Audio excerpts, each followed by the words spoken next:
Por tener roces constitucionales y hacer peligrar los costos del financiamiento, una vez más, representantes de los empleados del Banco de Costa Rica piden desechar la idea de su venta. Enlazamos ahora con el periodista Alfonso Hernández Castro para que nos amplíe. Adelante, Alfonso, buenas tardes. Hola, ¿qué tal? Muy buenas tardes. El gusto y el placer siempre de saludarle en Telediario en directo. El proyecto de ley para la venta de Costa Rica en su tercera versión ni siquiera llega todavía a la Asamblea Legislativa, pero desde ya acumula enemigos en el proceso.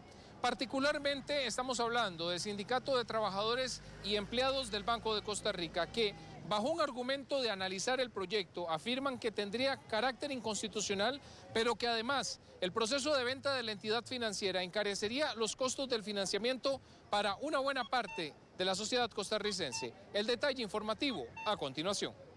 El proceso ni siquiera existe como proyecto de ley para discusión legislativa, pero la guerra contra él ya empezó y será una en donde, una vez más, la oposición a la idea de vender el conglomerado financiero Banco de Costa Rica es inaceptable. La premisa y el concepto defendido es que hacerlo no será un beneficio para la mayoría de los costarricenses, como ha defendido el gobierno, de que habría una reducción de hasta 4% en el concepto de la deuda país.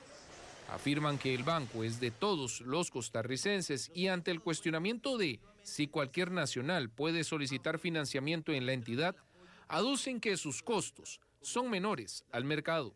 Las tasas promedio de interés de los bancos públicos de Costa Rica son de alrededor del 9.79%, tasa de interés promedio. Pero si comparamos con el resto de los sectores dentro del mismo sector financiero y hablamos de los bancos privados, de las cooperativas, de las financieras, estamos hablando de que el siguiente en la lista de las tasas de interés promedio son los bancos privados que están llegando al 14.93%. Eso habla de una diferencia de más de 5 puntos porcentuales. ¿Qué significa esto? Que si la banca pública no fuera de los costarricenses, hoy precisamente habrían precios más altos. Pero además, alertaron que de forma preliminar el texto pretende evadir los controles de la contratación pública con una licitación pública en el SICOP y por ende valorar una serie de ofertas para hacer una venta específica y privada. En el primer documento, que ese sí se presentó como proyecto de ley, ahí el gobierno lo que pretendía era nombrar una comisión de un grupito de personas del gobierno, los cuales ellos tomaban la decisión de la venta del Banco de Costa Rica.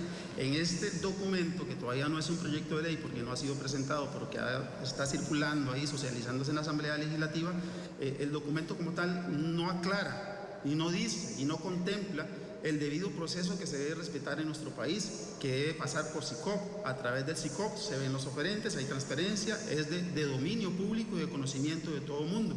Las autoridades de Hacienda aún no envían el texto a la Asamblea y por su presencia y atención del Consejo de Gobierno, nos indicaron que hasta posterior a esos espacios podríamos tener el criterio de las autoridades a estas manifestaciones. Le informó Alfonso Hernández Castro, Noticias Telediario. Está claro que esta iniciativa ha sido defendida en varias oportunidades por el gobierno de la República, en particular el presidente Rodrigo Chávez, como también su ministro de Hacienda, Nogui Acosta, que justamente este miércoles se encuentran en Consejo de Gobierno, para lo cual tendremos que esperar la hora en que se ofrezca el espacio a los medios de comunicación y así efectivamente consultar si este proceso de venta continuará a pesar de la oposición que existe en algún sector de la sociedad. Es la información que yo le ofrezco a esta hora. Telediario en directo continúa con más en el estudio principal. Muy buenas tardes.